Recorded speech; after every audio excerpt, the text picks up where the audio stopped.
पाहत आहात लक्षवेध news network. अचूक वेळ अचूक बातमी.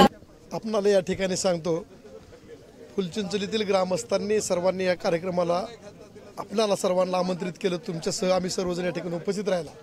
वास्तविक पाहता विधानसभेची निवडणूक झाल्यानंतर ज्या दिवशी आपण आभार मानायचा कार्यक्रम झाला प्रत्येक गावामध्ये, त्या दिवसानंतर राजन पाटील मालक किंवा त्यांची दोन्हीही मुलं कधीही तुम्हाला 17 गावात दिसली नाही. त्याला कारण एक आहे, त्यांनी मला सांगितलं या ठिकाणी 17 गावातील जनता एवढी सुज्ञ आहे आणि तुमच्यावरती प्रेम करणारी आहे, तर तुम्ही हा 17 गावं तुम्हीच बघायची, आम्ही आमच्या कुटुंबातील कुणीही येणार नाही.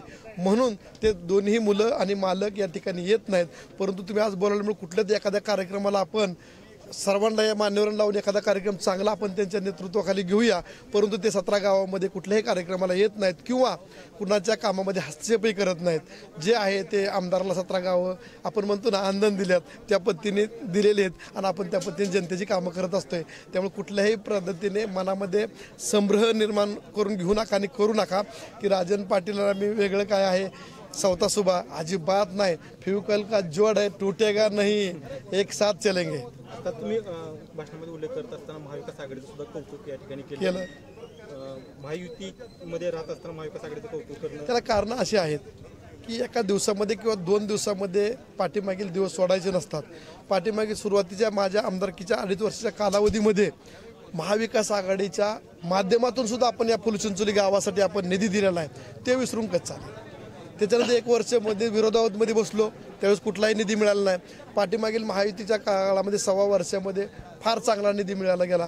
त्यामुळं ज्यांनी आजपर्यंतच्या जडणघडणीमध्ये जसं आपण सर्वांचं कौतुक करतो, शाळेत आल्यानंतर गुरुजनांचं करतो, आईवडिलांचं करतो, त्यांना विसरत नाही, त्या पद्धतीने माझ्या आमदारकीच्या कालावधीमध्ये महाविकास आघाडीच्या माध्यमातून सुद्धा मला निधी मिळाला ना.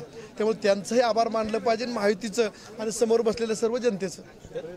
सुप्रियाता यांचा विषय घेतल्यानंतर माझे मित्र हनुमंत नाना बंडगर हे मदनवाडीचे माजी जिल्हा परिषद सदस्य बेगवन घाटाचे, त्यांच्या वडिलांचे निधन झाल्यामुळे त्यांना मी भेटायसाठी गेलो होतो. मी जायच्या अगोदर 2-4 मिनटं अगोदर सुप्रियाताई त्या ठिकाणी पोहोचल्या होत्या.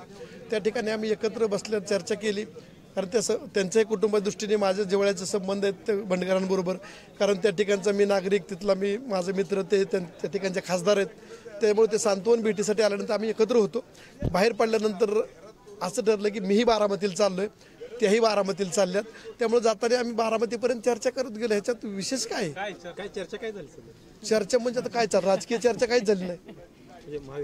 महाविकास आघाडी नाही, महायुती नाही, काय नाही. या साधारण मतदारसंघाच्या लोकांची अशी प्रबळ इच्छा आहे की यशवंतरावांनी खरं तर तुतारी हाती घ्यायला पाहिजे, कारण तुतारीकडचा मतदारसंघ आहे तो खूप आकर्षित आहे आणि तुमची मागणी होती मतदारांची की तात्याने तुतारी हाती घ्यावी. आता तुम्हाला सांगतो, कल्याण बाप्पांनी आता वरती सांगितलं की पक्ष हा विषय ह्या 17 गावात येत नाही. बरोबर आहे, आम्ही व्यक्ती बघतो आणि या भागातील सर्व सुज्ञ नागरिक व्यक्ती बघतात. त्यामुळे पक्षाचा विषय या ठिकाणी येतच नाही. शेवटचा प्रश्न की या 17 गावामध्ये पूर येऊन गेलाय, पूरस्थिती बरेच दिवस राहिली होती, लोकांचं शेतात खूप नुकसान झाले. पाठीमागं सुद्धा पूर येऊन गेला पण पंचनामे त्या पद्धतीने झाले नव्हते. आता काही पंचनामे त्यांचे आदेश वगैरे आहेत का तसे काय? आता सध्या तर कुठले आता सध्या तर आदेश नाही आहेत.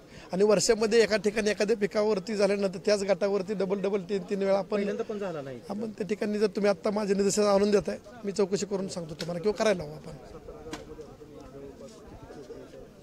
मी सांगतो 17 गावाला अंतर्गत कामांसाठी 300 कोटीपेक्षा जादा निधी आणि कुरुल ते पंढरपूर हा रस्ता जो आहे त्यासाठी 271 कोटी, म्हणजे 271 कोटीमधील जास्तीत जास्त निधी आपला ह्या पंढरपूर भागात जो येतोय आणि 300 कोटीपेक्षा जादा इतर आपले अंतर्गत रस्ते असतील, भूमिगत असतील, सभामंडप असतील, अंडरग्राऊंड ड्रेनेज असतील, पाण्याची योजना असतील, हे प्रत्येक गावात मी प्रत्येकाला यादी दिलेली आहे की प्रत्येकाने एवढे निधी आपण या ठिकाणी मंजूर केलेला आहे. कुठल्याही प्रकारचा भेदभाव न करता प्रत्येक गावाला आपण कोट्यवधी रुपयात निधी दिला आहे. तुम्ही शंकरगाव नळीचं उदाहरण बघा. तुम्ही शंकरगाव नळी म्हणजे या फुलचिंचोलीचा एक वार्ड आहे, त्या गावाला सुद्धा आपण 16-17 कोटीपेक्षा जादा निधी दिलेला आहे. म्हणजे कुठंही आपण तफावत ठेवली नाही, भेदभाव ठेवलेला नाही, सर्व गावासमोर. वास्तविक पाहता शंकरगाव नळी या दोन्ही गावामध्ये म्हणजे एक ग्रुप ग्रामपंचायत आहे, त्या ठिकाणी मला विधानसभेला फार अल्प मतदान पडलं होतं. म्हणून कुठल्याही प्रकारचा मी भेदभाव न करता सर्व गावांच्या हिशोबाने त्यांना मतदान दिलेलं आहे, सॉरी निधी दिलेला आहे.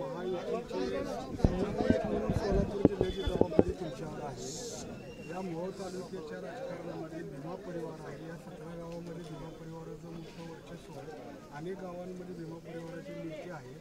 असे असताना आज महायुती म्हणून भीमा परिवारातील नेत्यांना सोबत घेताना तालुक्याच्या राजकारणामध्ये सध्या जे काही पूर्वीपासून चालत आलेलं विरोधाचं राजकारण आहे ते संपुष्टात आणण्यात यशस्वी ठरतात असं वाटतं. माझ्या माहितीप्रमाणे आता हे पत्रिकेमध्ये भीमा कारखान्याचे चेअरमन विश्वजित महाडिक यांचंही नाव आहे. आता ते का आले नाहीत ते सरपंच आपणाला सांगतील. पांडुरंग ताते भीमा परिवाराचे प्रमुख आहेत, ते या ठिकाणी कार्यक्रमाला उपस्थित आहेत. त्याच्यामुळं भीमा परिवार कोणाला नाही असं तुम्ही म्हणू शकणार नाही, कारण ते माझ्या माहितीप्रमाणे त्यांचा जो ग्रुप आहे त्याचे ते सचिव आहेत भीमा परिवाराचे. तालुक्याच्या राजकारणामध्ये जे पाटील आणि महाडिक यांचं जे राजकीय शत्रुत्व आहे ते शत्रुत्व तुमच्या माध्यमातून कुठे कमी करायचा प्रयत्न होईल का? कुठल्याही निवडणुकीमध्ये किंवा पक्षामध्ये राजकारणामध्ये आजचा दिवस उद्या नसतोय, उद्याचा दिवस परवा दिवशी नसतोय. त्यामुळे येणाऱ्या कालावधीत सर्व घटना घडतील, कारण महायुतीचा धर्म हे सर्वांना पाळावा लागणार आहे. कारण आता जे लोकसभेची निवडणूक झाली त्याच्यामध्ये महायुतीचा धर्म आम्ही पाळण्याचा पूर्ण प्रयत्न केला आणि आम्ही पूर्ण महिनाभर त्यांच्यासाठी फिरत होतो. ती भूमिका त्यांना घ्यावीच लागेल. महायुतीच्या नेते मंडळींना आमदार यशवंत माने म्हणून याचं करण्यासाठी त्यांना सभा घ्यावेच लागतील, फिरावंच लागेल, कारण ते हिंदू धर्म आहे. महायुतीचा धर्म पळत असताना तुमच्यातले असणारे उमेश पाटील हे तुमच्या पक्षाचा धर्म पळतील? माझ्या माहितीप्रमाणे उमेश पाटलांना मीही विनंती करणार नाही तू माझ्यासाठी काम कर म्हणून. तुम्हाला तुमच्या माध्यमातून सांगतो, मी भारतीय जनता पक्षाच्या शिवसेनेच्या नेते मंडळींना सांगेल की तुम्ही माझ्यासाठी सभा घ्या, विनंती करा, मी करील. पण उमेश पाटलाला मी सांगणार नाही माझ्यासाठी मतदान माग किंवा ही कर, का त्याच्याने मला काय फरक पडणार नाही. माझ्या माहितीप्रमाणे गटातटाची कुठे अडचण येणार नाही. महायुतीचा धर्म चांगल्या प्रकारे पाळला जाईल. फक्त मोहोळ विधानसभेमध्ये नसून महाराष्ट्रामध्येच पाळला जाईल. शरद पवार गटाकडून ऑफर तर जाणार नाही, मला ऑफर येणारच नाही त्यांची.